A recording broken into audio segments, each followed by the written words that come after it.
Él nació en Puebla y fue formado entre la literatura y la lingüística. Ha centrado su interés en la investigación sobre los procesos de producción y recepción de discursos, incluido el literario, en el nivel superior, tanto en el contexto de la educación privada como en la pública. Específicamente, en los últimos años, indaga sobre las bases históricas que sustentan el sistema actual de la retórica como teoría general de los discursos argumentativos, particularmente los que tienen que ver con la comunicación en el medio académico y científico. Tal enfoque lo ha llevado también a revisar los métodos para la enseñanza de la argumentación, con el fin de proponer mejores prácticas pedagógicas que faciliten el reporte de conocimiento y de opinión en las aulas mexicanas. Este interés de Martín dio lugar a su trabajo de tesis doctoral de Ciencias del Lenguaje, y con esta misma línea ha participado en diversos eventos académicos y publicado en revistas especializadas. Actualmente se desempeña como coordinador del área de primera lengua en la Universidad de las Américas de Puebla, donde también es responsable del proyecto institucional Pensamiento Crítico a través de la escritura. El título de la conferencia es Pensamiento Crítico y Argumentación para la Construcción del Conocimiento y Opinión. Le damos pues la bienvenida a Martín y gracias por estar aquí.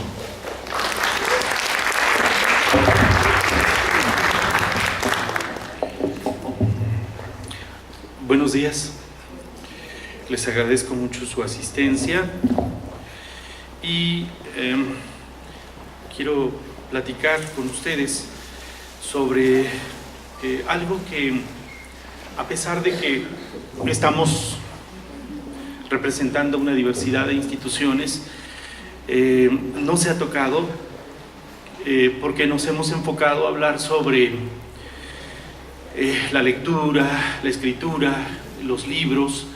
Hemos hablado de la formación, la enseñanza, el papel de los profesores, el papel de los estudiantes, y hemos soslayado un tema que para mí es central, que es la institucionalización de programas relacionados con la formación de los estudiantes, donde evidentemente también se involucran los profesores. La importancia que tiene también el que programas de esta naturaleza se conviertan en programas institucionales, y cómo también estos programas deben tener un seguimiento para generar mejores prácticas y también mejores resultados. De eso quisiera platicarles, no sin antes introducir a la charla a través de pues, una serie de comentarios que he traído aquí escritos y me van a servir para sintetizar la perspectiva que quiero comentarles.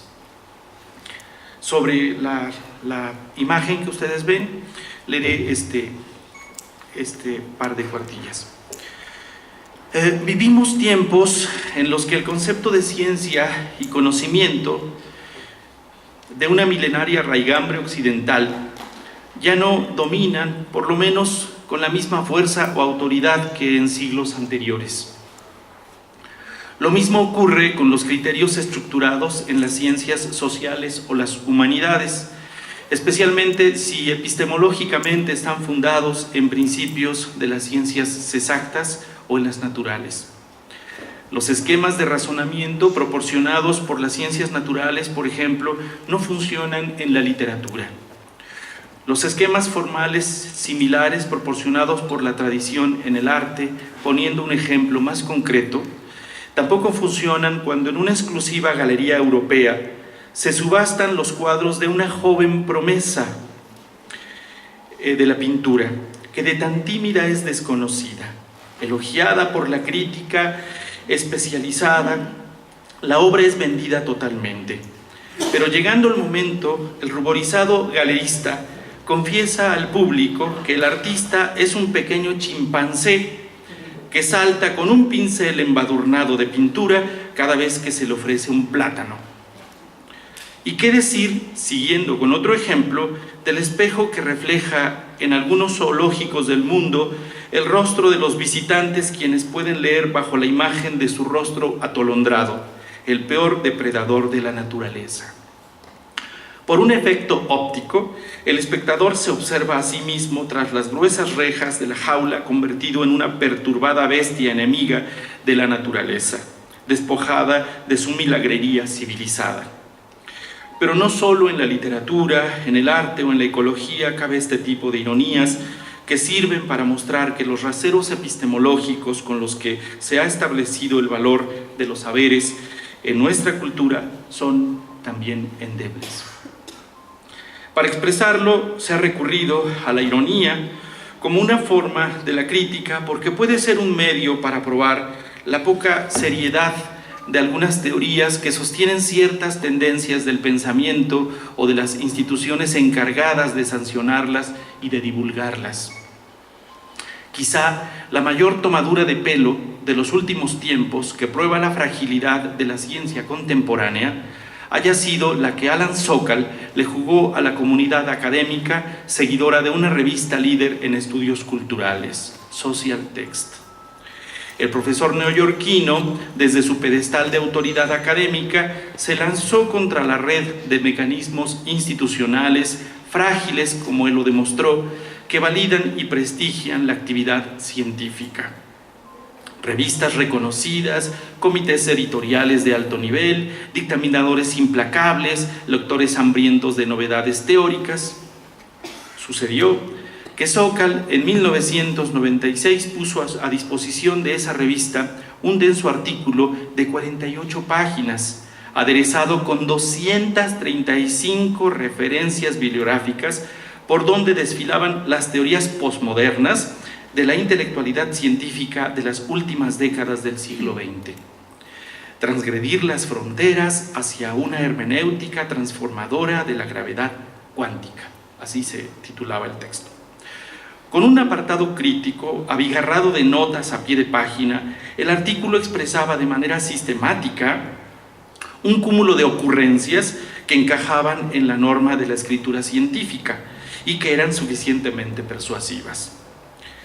Y declara Sokal: empleé también otras varias estrategias bien arraigadas, a veces no intencionalmente, en el género, recursos a argumentos de autoridad en vez de la lógica, teorías puramente especulativas, presentadas como ciencia establecida, analogías forzadas, cuando no absurdas, retórica que suena bien, pero cuyo significado es ambiguo, y por último, confusión entre los sentidos técnico y corriente de ciertas palabras. Una declaración de Sokal. Mientras la comunidad científica festinaba el éxito de ese artículo, en solitario, el mismo autor trataba de deshacer el entuerto por medio de un nuevo artículo en el que demostraba lo obvio: es tremendamente necesario ejercer la crítica en la ciencia y no se diga en el medio académico. Lo que siguió fue una rara combinación de reacciones públicas: inocencia, rubor, desesperación, indignación, despecho, decepción. Sin embargo, la tomadura de pelo filosófica ya estaba teniendo consecuencias devastadoras entre la comunidad intelectual y académica. También en este caso, como en los anteriores ejemplos, Sokal se propuso criticar irónicamente las estructuras sobre las que se sostiene la racionalidad científica, pero no solo eso, sino que utilizó las estrategias discursivas para construir un discurso verosímil que funciona como texto de la comunidad científica. Simuló una argumentación coherente que, además de utilizar estrategias retóricas aceptables, cumplía con los requerimientos y las convenciones de la escritura científica del momento y estaba a tono sobre temas actuales como la lucha entre ideologías, el arte, la política, las creencias, la historia, la ecología.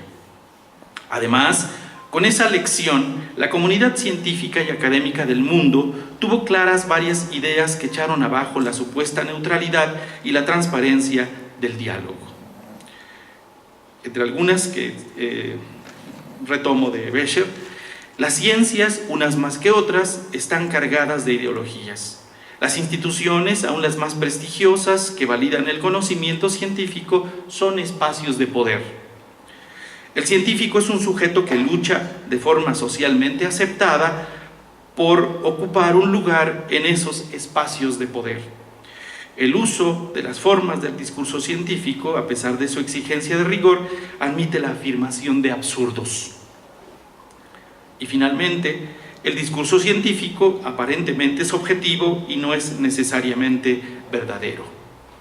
Las afirmaciones arriba enlistadas nos dejan, en el plano pedagógico, algo muy claro. Somos testigos de un cambio en la relación del conocimiento y la sociedad, y particularmente en la naturaleza del conocimiento dentro de las propias comunidades científicas. Juan Ignacio Pozo ha sido muy claro al señalar a este respecto que vivimos en la era de la incertidumbre intelectual, personal y profesional.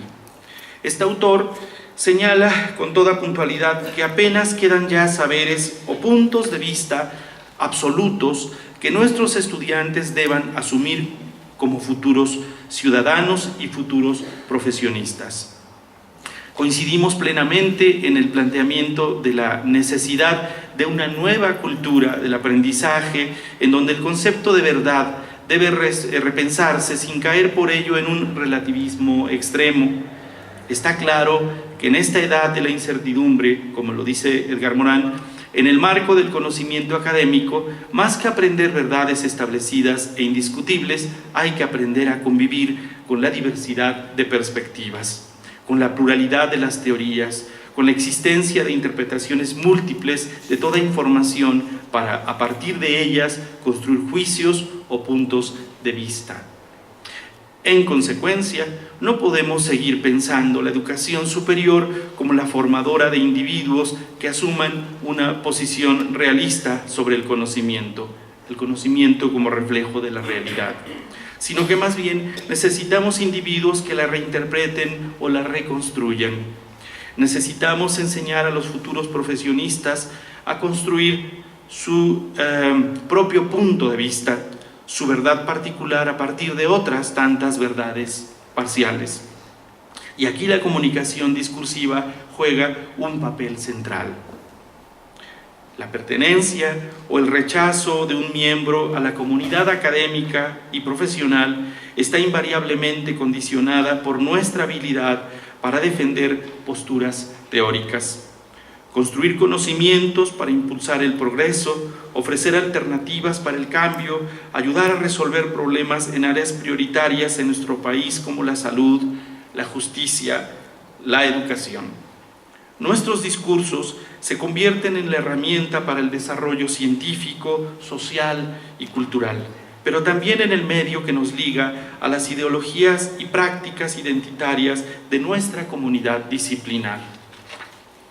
Pertenecer a una disciplina académica y o profesional no solo significa conocer y aplicar los marcos epistémicos metodológicos desarrollados para la disciplina en cuestión. Aprender una disciplina, pertenecer a la comunidad profesional que la practica, es también adquirir un metalenguaje sobre los discursos de esa y otras disciplinas. Es desarrollar la capacidad para hablar el lenguaje de la disciplina, pero sobre todo es aprender a reflexionar y criticar los mapas discursivos sobre los que se construyen los conocimientos y los marcos socioculturales disciplinares.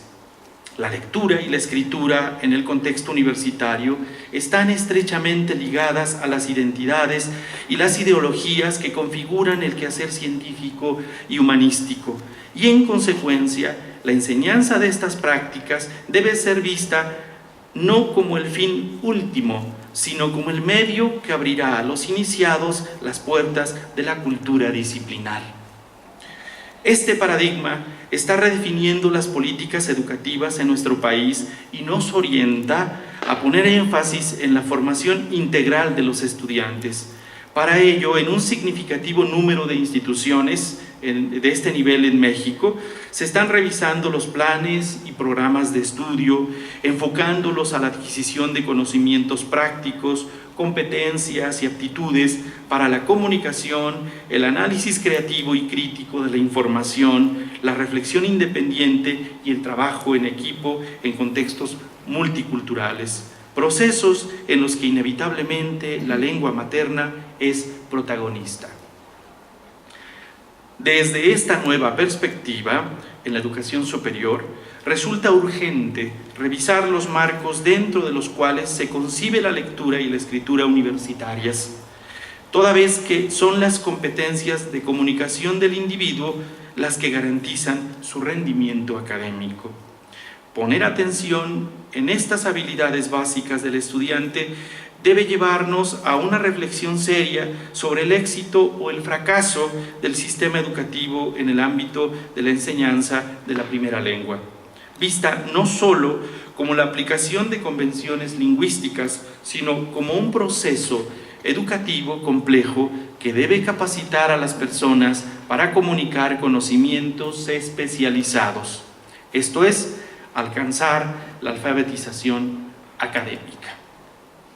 Precisamente este es el marco en el cual yo quisiera hablarles de esta experiencia institucional que, insisto, puede dar lugar a que nosotros nos volquemos en torno a qué está pasando en nuestras propias instituciones y de dar tiempo, ¿verdad?, poder compartir un poco pues este dolor o en todo caso nuestro entusiasmo porque las cosas vayan bien y bueno, que ojalá mejoren. Bueno, en esta línea que les he platicado en síntesis con estas cuartillas que he leído, quisiera que pues ustedes sepan que en la institución donde trabajo hicimos una reflexión sobre qué tipo de programa de mejoramiento para el rendimiento académico echaríamos a andar. Y bueno, se pensó en un plan de mejoramiento académico que es el de desarrollo del pensamiento crítico a través de la escritura. Entonces, aquí, fíjense que fue muy interesante porque, pues, esto nos metió en una dinámica sobre, bueno, para empezar, pues, ¿qué paradigma de pensamiento crítico elegir? Bueno, pues nos topamos con esta perspectiva, que es la del critical thinking. Ahí está la liga que pueden ustedes consultar. No sé qué tan familiarizados estén con este planteamiento, si no puedo dar un salto y ir a la fase de evaluación. No sé, quisiera que me dijeran, ¿no? Bueno, rápidamente voy a sintetizarlo. Decía entonces lo que, creo que me pasé ahora. No está bien. ¿Qué es lo que hace este planteamiento? Que es un planteamiento muy esencial, muy básico. Parte del presupuesto de que el razonamiento en el ámbito académico-científico, particularmente, tiene un propósito, intenta solucionar problemas o preguntas, fundamenta en supuestos, se hace desde una perspectiva, se basa en datos, en información, evidencias, se expresa mediante conceptos e ideas, contiene inferencias o interpretaciones, llega a conclusiones y tiene implicaciones y consecuencias. En síntesis, esto es lo que propone el modelo, partir precisamente de este presupuesto para llegar a este esquema donde de manera circular están interactuando estas categorías, estos elementos, que suponen, bueno, pues que en la formación el sujeto tenga claro que las acciones en el medio cumplen metas, objetivos, asumen problemas o asuntos, se establecen presuposiciones, se parte de marcos de referencias, perspectivas u orientaciones, se echa mano de datos, de hechos, de observaciones, de experiencias, y para el manejo de conceptos se valoran teorías, definiciones, axiomas, leyes, principios, modelos que permiten llegar a conclusiones, a soluciones, y que éstas tienen implicaciones en el sujeto, en el entorno inmediato y quizá también en el ámbito sociocultural. Ahora, estos elementos a la hora de leer, de escribir un texto que lleva implícito un proceso de pensamiento, se someten pues a una serie de valoraciones que dictan los autores, Paul y Elder, como estándares. Bueno, se busca que este pensamiento expresado en la lectura, que se escriba en un texto, tenga pues estos elementos de claridad, de exactitud, de precisión, de relevancia, de profundidad, de amplitud, de lógica, de importancia y de justicia. Es una perspectiva donde se echa mano de una serie de elementos que permiten hacer también una valoración crítica de este proceso. Esto significa pues que la idea de pensamiento crítico pues es muy aterrizable en las prácticas escolares. Lo que se busca pues es que el estudiante se comporte como un sujeto curioso, disciplinado, que ejerza la reflexión, la crítica. Y bueno, en ese sentido, ¿verdad? El pensamiento crítico pues es un proceso, un proceso que tiene que el estudiante aprender a ejercitar con la finalidad de mejorar la calidad de sus habilidades a la hora precisamente de expresar o de identificar una estructura de pensamiento en un texto. Por eso dice aquí la definición que el sujeto mejora la calidad de su pensamiento al identificar las estructuras inherentes del acto de pensar y al someterlas a estándares intelectuales. Aquí evidentemente también pues hay otro tipo de elementos que pues nos hacen pensar, por ejemplo, en las implicaciones de estos elementos, de estos estándares en el concepto de pensamiento crítico. O sea, lo que se busca es el desarrollo de habilidades metacognitivas, que el sujeto sea capaz de administrar esos procesos y bueno, en esa dinámica sea capaz también de generar propuestas, soluciones creativas a los problemas que se estén planteando dentro de la dinámica de la formación. Por supuesto, hemos encontrado pues, fortalezas en el modelo que son bastante notorias. Sin embargo, ustedes pueden darse cuenta que pues, hemos también encontrado debilidades. Uno de los problemas que hemos detectado a la hora de aplicar esta perspectiva es que pues, muchos profesores han considerado que pues, es una especie de receta, una especie de pasos que se llevan a cabo y que pues eso trae como consecuencia el desarrollo de las habilidades de los estudiantes. Cosa que definitivamente no es así. Además de que, bueno, en el proceso mismo hemos observado que es necesario pues, clarificar la fundamentación teórica del modelo.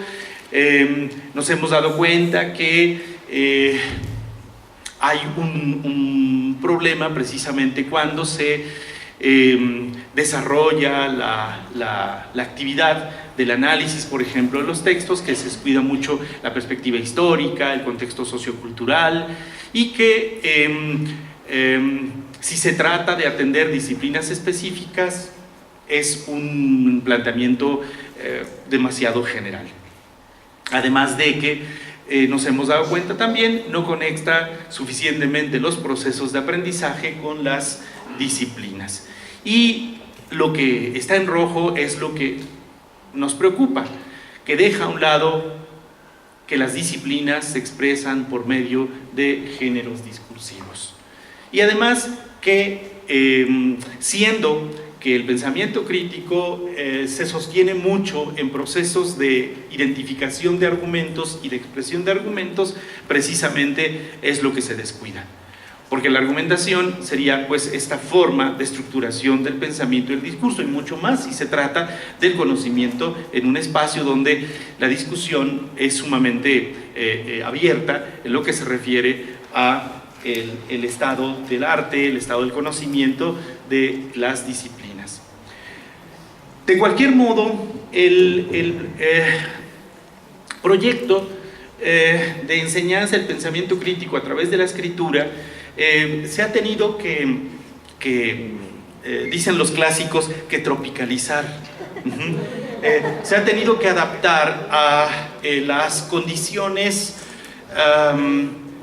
institucionales, al perfil del profesor, al perfil del estudiante, para que responda con mucha más pues prontitud a las exigencias reales en las cuales nos encontramos. En este sentido, la formulación del proyecto de pensamiento crítico a través de la escritura contempla pues algunos de estos propósitos. Conseguir que los sujetos abran su mente ante formas o sistemas alternos de pensamiento, que se formulen problemas y preguntas esenciales con claridad y con mayor precisión, que se evalúen la información relevante y que se usen ideas abstractas para interpretarla, que se lleguen a conclusiones y soluciones aplicando criterios y estándares relevantes, que se reconozcan y se evalúen los supuestos, las implicaciones y las consecuencias prácticas. Y obviamente lo que a nosotros nos interesa, por ser el área que lo promueve, que se comunique de manera eficaz el conjunto de las ideas o las soluciones a los problemas complejos que se le presentan a los estudiantes. Además de que se identifiquen las estructuras retóricas de los discursos que se leen o se escuchan y aplicarlas al generar textos orales o escritos propios. Aquí lo que resulta interesante en este proceso de adaptación del modelo es que pues nos hemos visto obligados a hablar, si bien es cierto el programa es a través de la escritura, también nos hemos visto obligados a hablar del proceso de recepción y también otro proceso de recepción que es la habilidad de escuchar y también la habilidad de hablar. Entonces, la idea es que este sea un proceso dialéctico, dialógico, donde precisamente el pensamiento crítico esté conectado de manera permanente con estas habilidades que desde el área de primera lengua podrían fomentarse. Bueno, ante esto, evidentemente, pues nos damos cuenta que es insuficiente. El modelo necesita más asideros, el modelo necesita complementarse a través de otros recursos y nosotros los hemos encontrado precisamente en la pedagogía, en la lingüística, en otros ámbitos, en otras experiencias donde precisamente hemos tratado también de generar, insisto, pues una especie de modelo local que permita responder a las necesidades muy específicas. De entrada, partimos de la idea de comunidades de práctica, de comunidades de aprendizaje y con esto asumimos que los estudiantes cuando ingresan a la universidad tienen que incorporarse a comunidades de conocimiento dentro de sus áreas específicas y que para lograrlo necesitan desarrollar herramientas intelectuales que les permitan ese nivel de reflexión que en sus carreras les exigen. Aunque también, seguramente muchos de ustedes estarán de acuerdo, que la matriz cognitiva que esperamos con la que lleguen los estudiantes no es suficiente para este nuevo contexto de formación. Insisto, sí, traen ellos ya 12 años de escolaridad, pero ocurre que esa matriz cognitiva no es del todo suficiente. Ahora, aquí queremos también combatir esta falacia que se suele soltar demasiado en Radio Pasillo. En Radio Pasillo, ¿verdad? Los profesores suelen decir, es que los estudiantes no piensan, o piensan muy poco. No, la verdad es que los estudiantes saben hacer una enorme cantidad de cosas que tenemos que descubrir, pero no llegar a decir necesariamente que como no responden a nuestras expectativas, pues no piensan o piensan poco.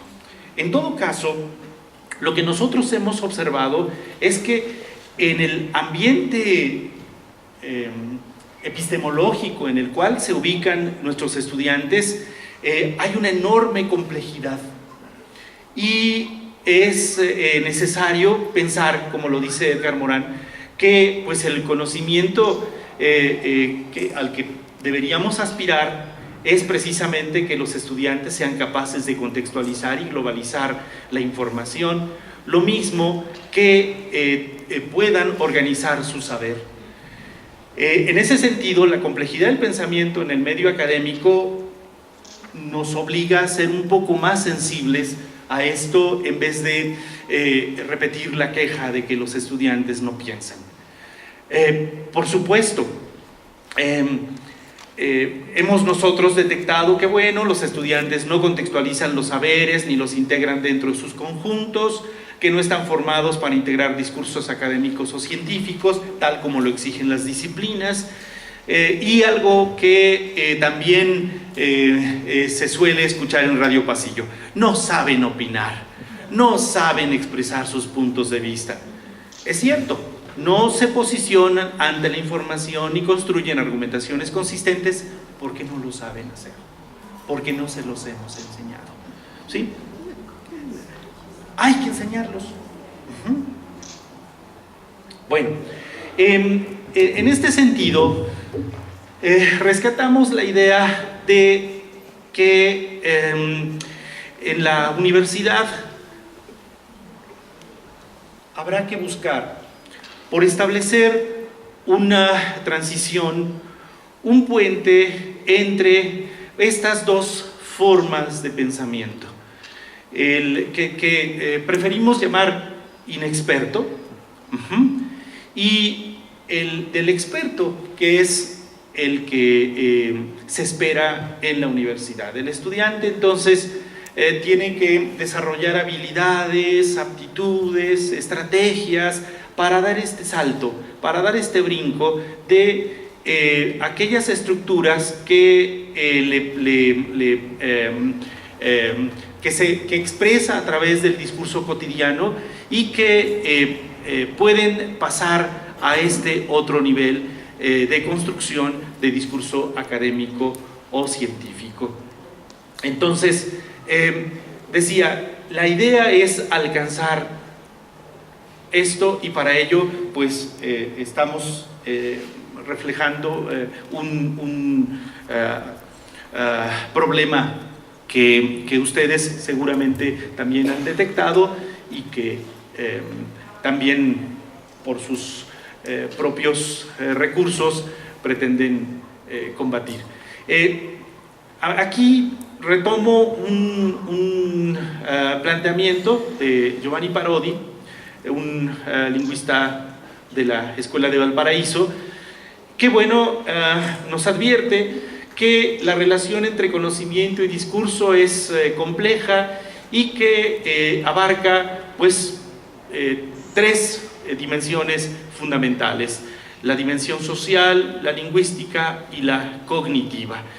Estas dimensiones tienen que ver con el aprendizaje como proceso social, la producción y la recepción de discursos en su dimensión lingüística y el aprendizaje como proceso individual.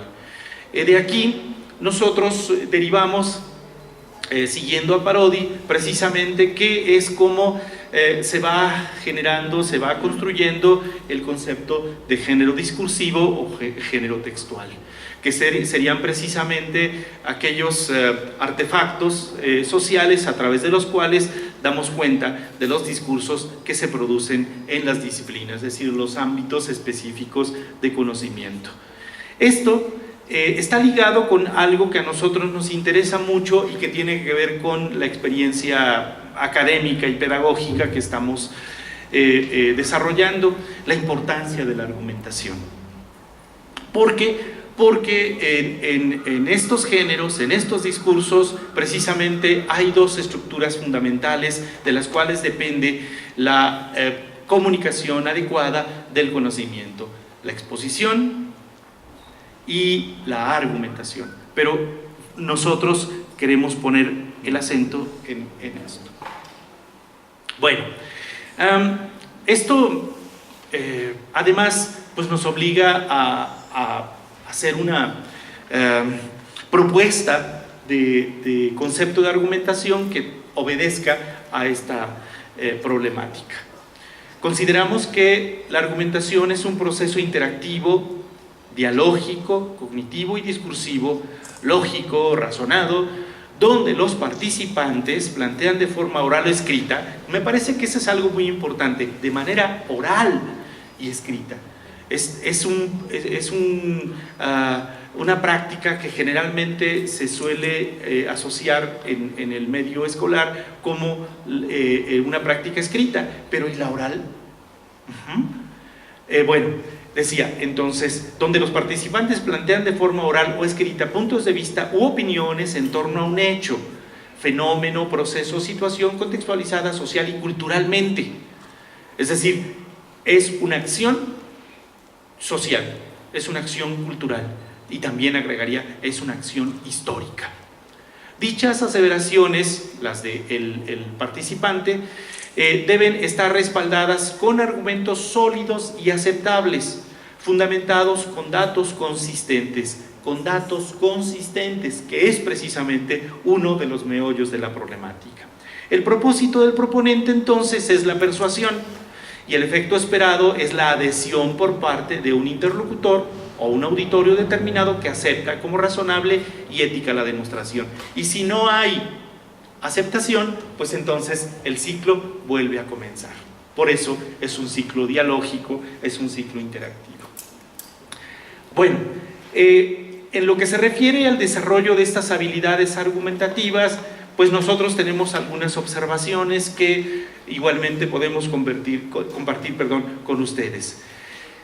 Qué bueno, como ya lo he dicho y lo apunto con más claridad aquí, que las habilidades argumentativas de nuestros estudiantes son deficientes, son insuficientes al momento de ingresar a la universidad. Que estas habilidades están estrechamente vinculadas con la escasa práctica del discurso persuasivo que realizan en los niveles previos, aun cuando la argumentación esté presente en los programas desde la primaria hasta la prepa. La desatención al desarrollo de habilidades de pensamiento reflexivo y de habilidades argumentativas en el medio escolar, que se siguen manteniendo actitudes que concentran el uso de la palabra legítima del docente o de la fuente especializada. Es decir, la idea de que quien tiene la autoridad es el profesor o el texto. Y que muchas veces el estudiante no tiene la autorización para expresar su opinión o su comentario alrededor de eso que lee. Que el docente refuerza las prácticas escolares arraigadas al favorecer estrategias de lectura y escritura expositiva. Esto que se suele ver en las prácticas escolares como hacer un resumen, hacer una síntesis del texto en vez de hacer otro tipo de textos mucho más productivos como la reseña o el ensayo. que no se promueven habilidades persuasivas para expresar opinión y que es necesario fomentar el análisis crítico de la información para permitir que el alumno se posicione, asuma posturas frente a una teoría, un fenómeno o un punto de vista. Entonces, estas son las ideas que nosotros hemos concentrado en esta reflexión, en este proceso. Ahora, ¿cuáles son los desafíos cuando se trata de, a partir de la identificación de estas problemáticas, tenemos que enfrentar en la enseñanza? Bueno, pues tenemos que reducir la brecha, la distancia entre las formas básicas de pensar de los estudiantes y las formas complejas de razonamiento de los expertos. Son los profesores, que tenemos que promover la construcción de discursos persuasivos que propongan la solución de problemas en las distintas áreas de conocimiento, en las disciplinas. Que el estudiante se vea también como protagonista en estos procesos de resolución de problemáticas. Tenemos que facilitar el camino del estudiante hacia la experticia académica, que tiendan también poco a poco a instalarse dentro de estos nichos y desarrollen su experiencia. Construir dialógicamente identidades disciplinares individuales y colectivas, que se sientan como parte de estas comunidades y que también desarrollen una identidad no solamente discursiva, sino una identidad como sujetos sociales dentro del proceso del desarrollo del conocimiento, y fomentar la formación de ciudadanos capaces de participar de manera responsable y dialógica en los procesos sociales. Esto vendría por añadidura. Bueno, lo que proponemos es que en el ámbito escolar, en el ámbito universitario, más bien, es necesario que tracemos planes de intervención pedagógica que haga explícitas a los estudiantes las estrategias que pueden favorecer la argumentación académica. ¿Qué estamos proponiendo? Bueno, esta idea de estrategia es muy amplia, pero todas aquellas prácticas que permitan precisamente desarrollar habilidades de recepción discursiva y de producción discursiva, que en el caso de la recepción discursiva estratégica, que el estudiante críticamente escuche discursos orales, que los analice, que lea textos académicos, argumentativos, especializados, que los compare con otras formas, con otros registros, y que, por otra parte, en lo que se refiere a la producción estratégica, identifique y aplique recursos y procesos de argumentación que semejen a los de los expertos para hablar o para escribir. Entonces, de nuevo vuelvo a esta idea de que este es un proceso complejo, es un proceso dialéctico, es un proceso dialógico, donde estas estrategias dependen mucho de la manera como nosotros intervenimos en las aulas. Para una didáctica de la argumentación, bueno, pues hay muchas ideas, sin embargo, nosotros las sintetizamos de esta manera. Primero tenemos que considerar que la escritura no es el medio a través del cual comunicamos solamente ideas, sino que a través de la escritura, en este caso en el ámbito universitario, construimos conocimiento, y en este sentido definimos la escritura, particularmente la escritura, como una herramienta epistémica. Y que además la construcción, la comunicación de saberes está regulada por normas que están legitimadas institucionalmente, es decir, por la universidad, por las comunidades académicas. y que hay una codeterminación entre leer, escribir, entre escribir y hablar, tal como ya lo he presentado en este ciclo virtuoso de la comunicación. Y luego la investigación como algo fundamental en el proceso de productivo del aprendizaje que se desliza sobre las vías de la lectura y la escritura. Concebir que la lectura y la escritura tienen que ver con, pues, utilizando la metáfora del iceberg, ¿verdad? Con procesos que son verificables solamente en la punta, pero que por debajo de la superficie subyace una enorme cantidad de procesos, de elementos que muchas veces pasamos por alto y que evidentemente el estudiante no conoce, y que si tuviera noticia de algunos de ellos sería mucho más útil para él esto. Proponemos con esto una nueva retórica. En cuanto a teoría, una teoría actualizada del discurso, del discurso académico, del discurso científico, pero en específico del discurso argumentativo como la vía para la comprensión de los procesos de interacción persuasiva de las comunidades de conocimiento. Y en este sentido, bueno, volvemos a la idea de que, pues, la argumentación es importante.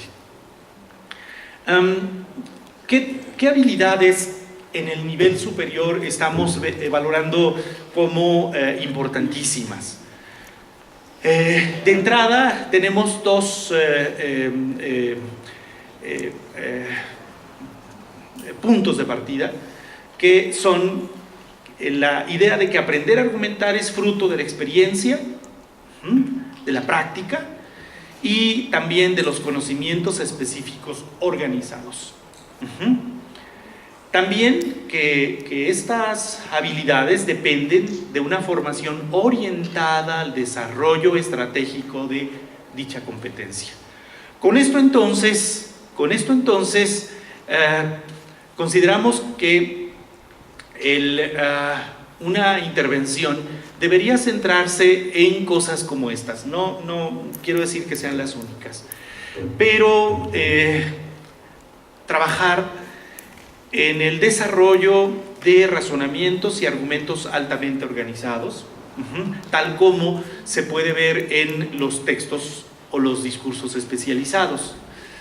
Que también trabajemos el orden, la jerarquización de argumentos en función de propósitos y efectos específicos, que podemos decir es que acaso no es la persuasión, pero ocurre que también en esos efectos hay matices que vale la pena tomar en cuenta.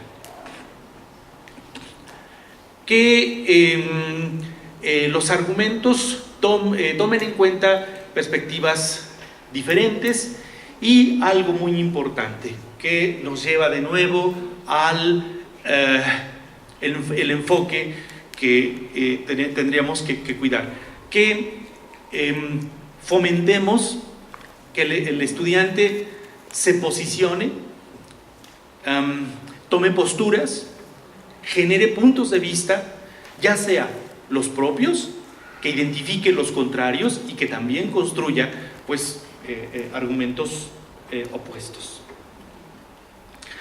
Finalmente, dentro de un plan de trabajo de contenidos, estamos tomando en cuenta estos elementos que tienen que ver precisamente con la relación entre argumentación y discurso en general.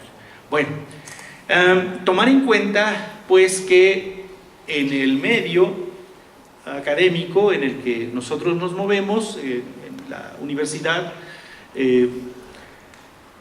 la estructura genérica es importante, y es necesario acudir a no solamente la definición, sino la descripción y la identificación de las fases de la del andamiaje, de la estructura de textos como las reseñas, los ensayos y los artículos, que son pues textos ideales para el desarrollo de las habilidades argumentativas. Que también los estudiantes identifiquen los patrones, las secuencias textuales de los textos cuya organización es argumentativa. Que por otra parte también se den cuenta que hay estilos argumentativos dependiendo de los textos, dependiendo de las disciplinas. Algo con lo cual nos peleamos mucho, que es el problema del plagio, el problema del manejo de la voz en los textos, la identificación de la voz propia en el texto y el señalamiento de las otras voces que se incorporan en los textos, que llamamos heterogeneidad y polifonía. Luego, en lo que insistimos, que es el posicionamiento del enunciador. Que el estudiante tenga claro que tiene que construirse una identidad de la persona del discurso, que genera una perspectiva y que utiliza recursos evaluativos, con los cuales nos indica que está de acuerdo, que está en contra de una idea o de un concepto. El éxito o el fracaso de un discurso, eso es lo que también consideramos que podemos trabajar con los muchachos, es que este éxito o fracaso depende no solo del conocimiento de los recursos argumentativos, sino de su uso estratégico para la persuasión. Y esto, pues, únicamente se aprende argumentando. ¿Cómo se aprende a besar? ¿Cómo se aprende a querer? ¿Cómo se aprende a argumentar? Argumentando. Bueno, esta sería una manera muy sencilla de dejarlo claro, ¿no? Bueno, ahora quisiera contarles rápidamente esta experiencia. ¿Cuánto? Me quedan 10 minutos que voy a aprovechar para exponer ya esta parte, esta experiencia todavía más en específico, porque me parece que me traigo el micrófono. Es que no sirve. Ah, ya sí. Bueno. Ya, gracias. Fíjense que en esto también vale mucho la pena, por eso hablaba al principio, de ver cómo no solamente está trabajando el estudiante, cómo está trabajando el profesor, sino cómo se están aterrizando este tipo de cosas en el plano institucional. Y lo que quiero compartir con ustedes es que al principio, cuando yo recibí a mi cargo un área como esta, la verdad es que pensé que era un paquetote sumamente pesado, porque pues se estaba transitando de una perspectiva muy orientada hacia la gramática, hacia el modelo comunicativo, que como seguramente ustedes sabrán, cuando se dan estos cambios paradigmáticos, pues a lo mejor institucionalmente se dice, bueno, a partir de ahora vamos a aplicar este modelo, pero lo cierto es que en las aulas muchos siguen aplicando el modelo anterior. Ahora estamos en un paradigma distinto y se repiten cosas similares. Entonces, lo que nosotros hicimos en la primavera del 2012 fue que tras un seguimiento sistemático durante algunos semestres, llegamos entonces a la siguiente evaluación, tomando como datos resultados de una prueba diagnóstica, los resultados de calificaciones mensuales de los estudiantes y algo que incorporamos fue como parte de la evaluación, un ejercicio formal de evaluación, fue precisamente la presentación oral de argumentos y un trabajo final. Bueno, Los estudiantes obligatoriamente en la universidad donde trabajo toman estos dos cursos. Tomaban el curso de pensamiento y lenguaje y estructura en las profesiones.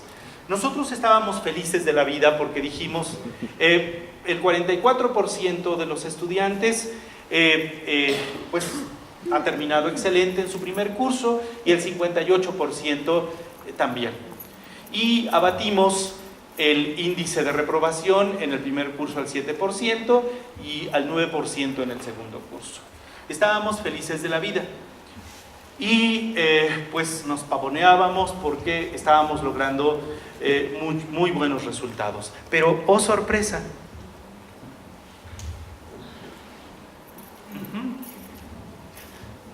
nos vimos en la necesidad de hacer la evaluación ya a nivel institucional, donde no solamente evaluábamos los dos cursos de primera lengua, sino evaluábamos también pues, el impacto de estos cursos en los estudiantes a lo largo de su carrera, y para ello entonces lo que hicimos fue comenzar a generar un modelo de evaluación institucional. Esto no es definitivo, pero sí, digamos, podemos darnos cuenta que se puede generar a partir de esto lo que esperamos, ese modelo. Por lo pronto, lo que comparto con ustedes es la línea hacia donde se orienta el trabajo a partir de esta prueba piloto de la evaluación de pensamiento crítico y comunicación escrita al final de la carrera. Bueno, los propósitos. ¿Cuáles eran? Recopilar información sobre el impacto de los cursos de primera lengua en la formación de los alumnos al final de la carrera, como ya lo dije. Valorar el desarrollo de pensamiento crítico y escritura en los alumnos de los últimos semestres. Revisar el plan institucional de pensamiento crítico a través de la escritura. Fortalecer los nuevos programas, porque precisamente por eso evaluamos los anteriores, porque lo que ahora pretendemos precisamente es fortalecer estos dos nuevos cursos obligatorios que, como se darán cuenta, ya están más definidos hacia la orientación que he venido trabajando: argumentación académica y comunicación académica y científica. Lo mismo que reforzar los servicios de apoyo a los estudiantes a través de un centro de apoyo y construir un modelo de evaluación académica de los programas de mejoramiento de la institución para reportarlos a una asociación a la cual pertenece la universidad, que de paso la acredita. Entonces, la prueba piloto tiene como finalidad identificar deficiencias, debilidades y buscar estrategias de mejora. Rápidamente, la evaluación en esta prueba piloto tuvo que ver con 10 programas académicos, 2 de cada área de conocimiento, y la socialización de la tarea con la mayoría de los profesores de la universidad. Y muy particularmente a profesores, trabajamos con profesores de los cursos de tesis 1, que son los profesores que reciben a los muchachos después de haber tomado estos cursos y el resto de sus cursos disciplinares.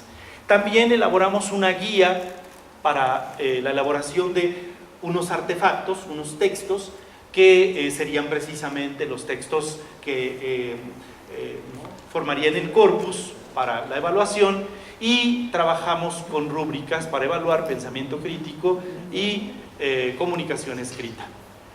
Tras esto, entonces, se repartió esta información a los profesores de tesis y para los estudiantes, y en consecuencia se compilaron los artefactos. Se capturó la información, se analizó y se elaboró el informe.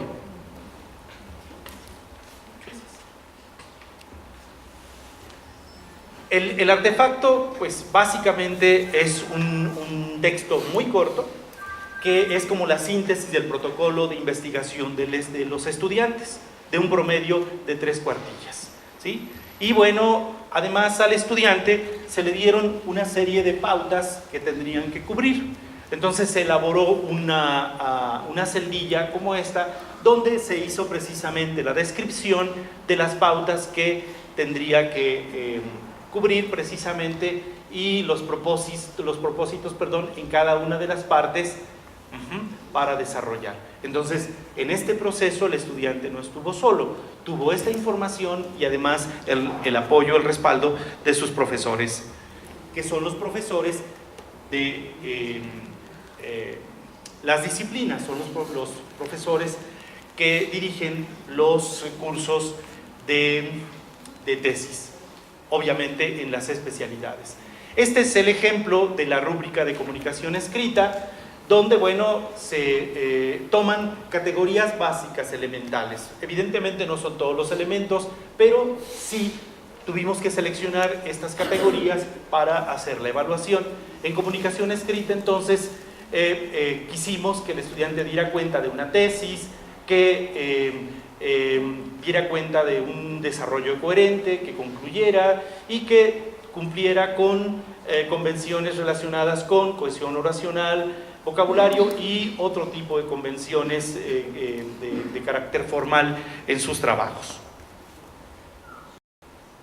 La rúbrica de pensamiento crítico echa mano de estas otras categorías, como identificación de temas, reconocimiento de contextos, posicionamiento o perspectiva, evaluación de suposiciones, evaluación de pruebas y evaluación de implicaciones. Esto tiene que ver con pensamiento crítico.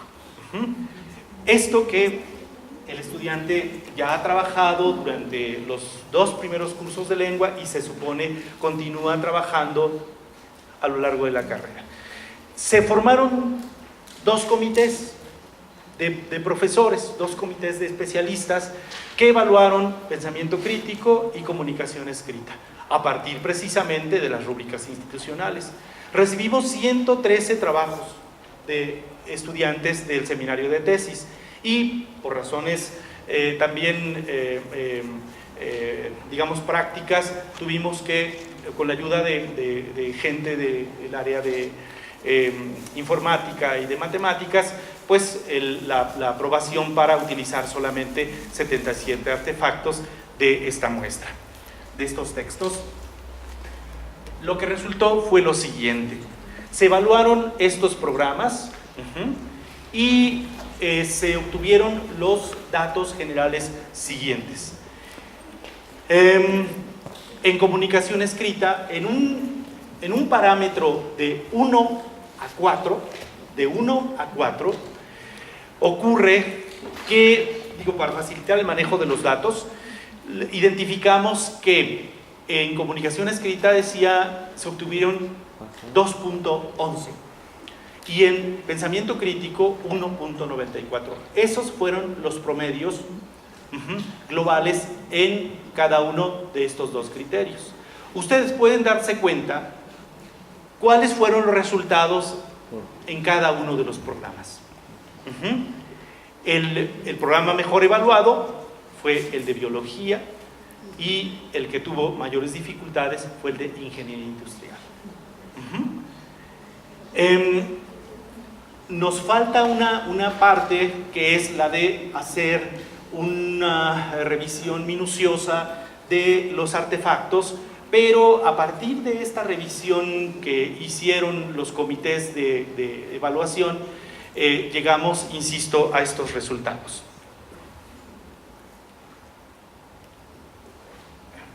¿Puedo robarme un par de minutos? Bueno, como se dan cuenta, en comunicación escrita el promedio general fue 2.11. El criterio mejor evaluado fue el de vocabulario, que es el que razonablemente se ve ahí. Sin embargo, ocurre que hay un dato que llama mucho la atención. El criterio evaluado con menor puntaje es el de convenciones. Ese tipo de cosas que se supone están ya asimiladas por los estudiantes, que van desde la ortografía hasta el manejo del modelo de cita y referencia. Y que sin embargo, fíjense aquí, ¿verdad? Tuvo un puntaje como este.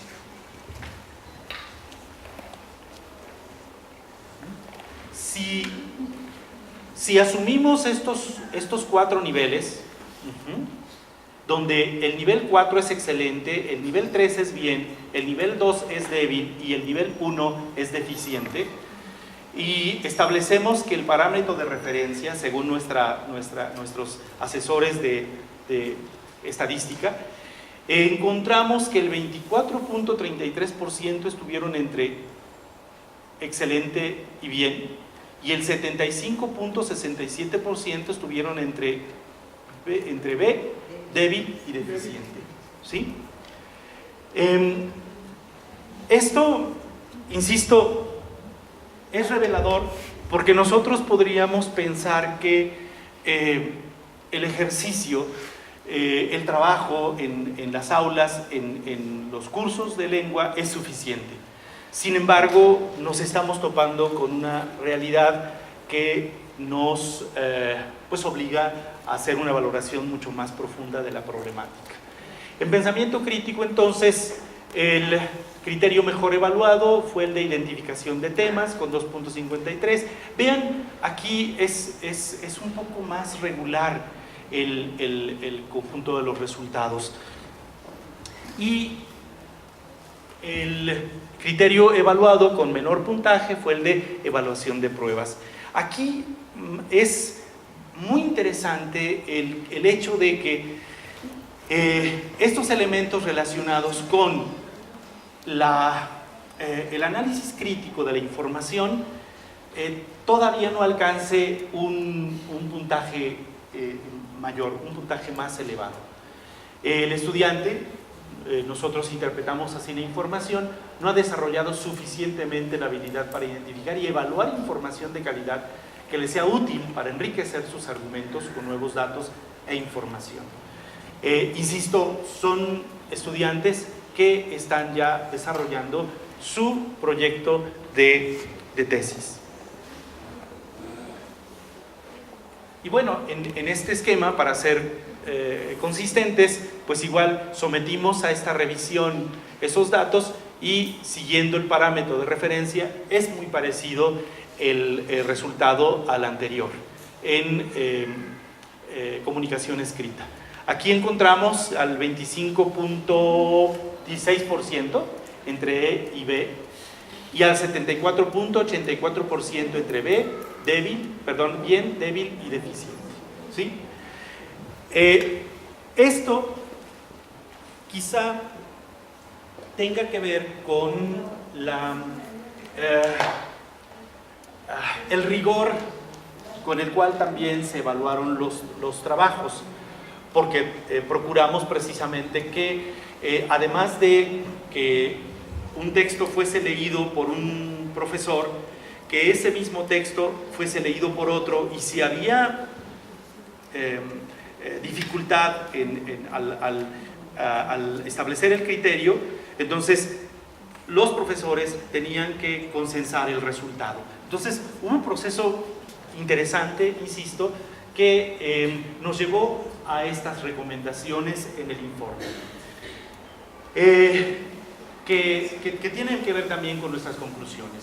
Que no debemos restringir la exigencia al desarrollo de habilidades de pensamiento crítico y comunicación escrita a 2 cursos.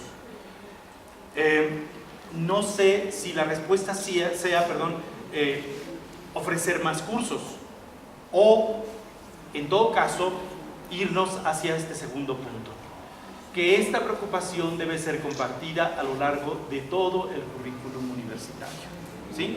Siendo consistentes todavía con esta idea del currículum, de la escritura a través del currículum, añadir esta línea que obedezca un poco más a los resultados que se esperan.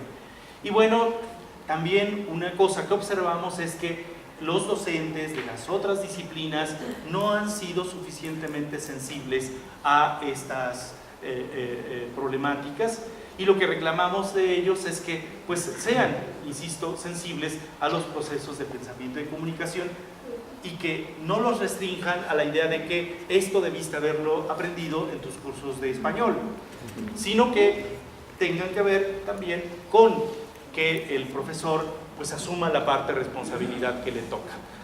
que debemos involucrarnos como especialistas en los procesos de pensamiento y comunicación con los expertos de las demás disciplinas. Reclamar más el diálogo entre los profesores, los especialistas de las disciplinas y la actividad que se realiza en un área de lengua. Porque además pareciera que lo que ha aprendido el alumno en los cursos de lengua después de alrededor de 7 semestres después, si no los aplica o no los practica, pues los soslaya, los deja a un lado. ¿Sí? Aquí, especialmente en los resultados más bajos, percibimos que es donde menos los profesores de las disciplinas tienen interés en que los estudiantes reporten de manera escrita y aún más, aún cuando lo hagan, que no reciben retroalimentación los muchachos. Bueno, yo aquí le puedo dejar y me gustaría en todo caso que, como decía al principio, que pues abramos un diálogo, esperemos que sea esperanzador respecto de lo que ustedes hacen también en sus... Ay, perdón. Tenemos ya aquí varias preguntas. Yo estaba tratando de relacionarlas. Algunas llegaron primero y luego otras, pero hay algunas que tienen mucha relación. Estas tres, por ejemplo. ¿Qué tan posible es renovar la práctica docente en nivel medio y superior cuando el mismo trabajo docente se desarrolla en contextos sociopolíticos críticos, por ejemplo, 50 minutos para enseñar a Platón? ¿Y cómo entender la aplicación de este pensamiento crítico en docentes que no escuchan, no leen, no escriben y no hablan? Pues se necesita otra investigación, ¿no? Se necesita otra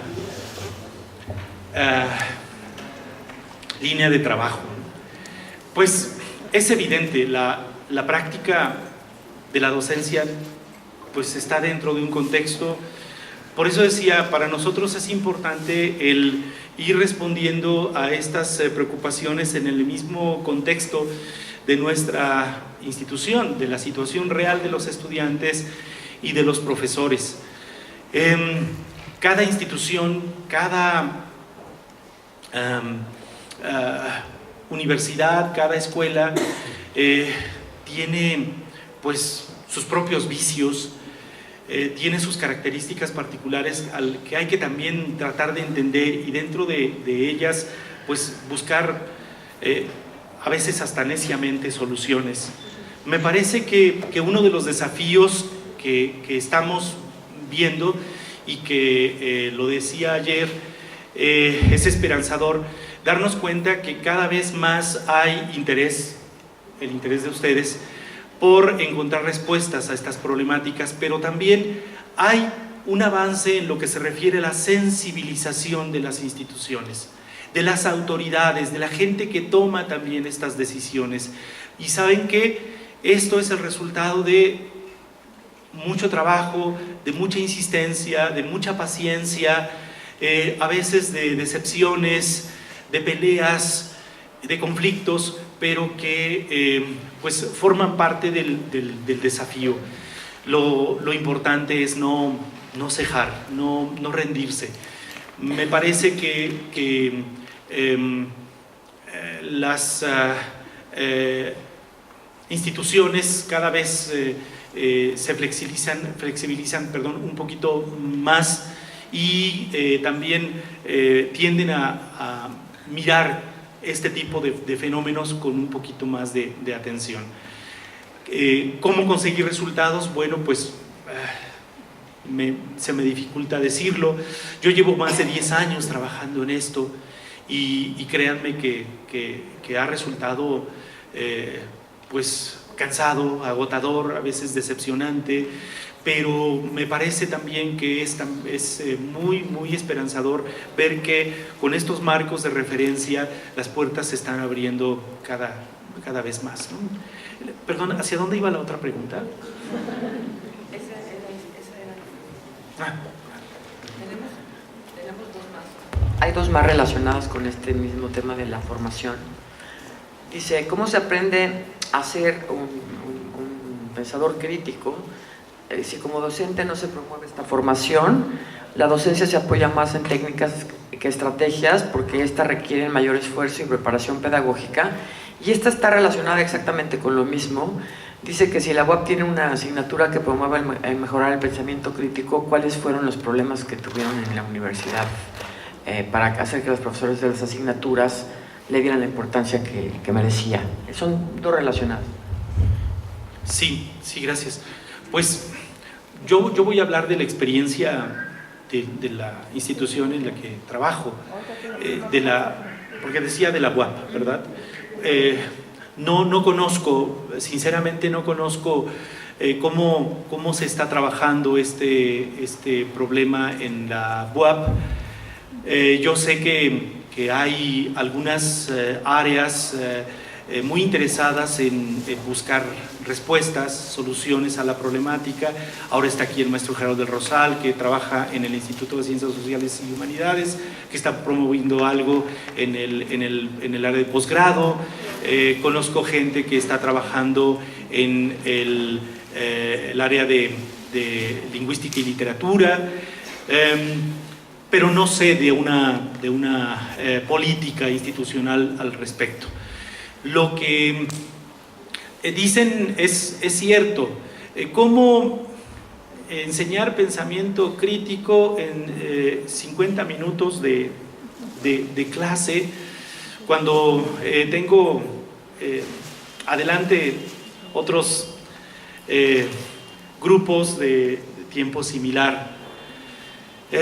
¿Cómo hago para desarrollar pensamiento crítico si mis colegas no comparten mi perspectiva? El desafío, me parece, es ir abriendo un espacio.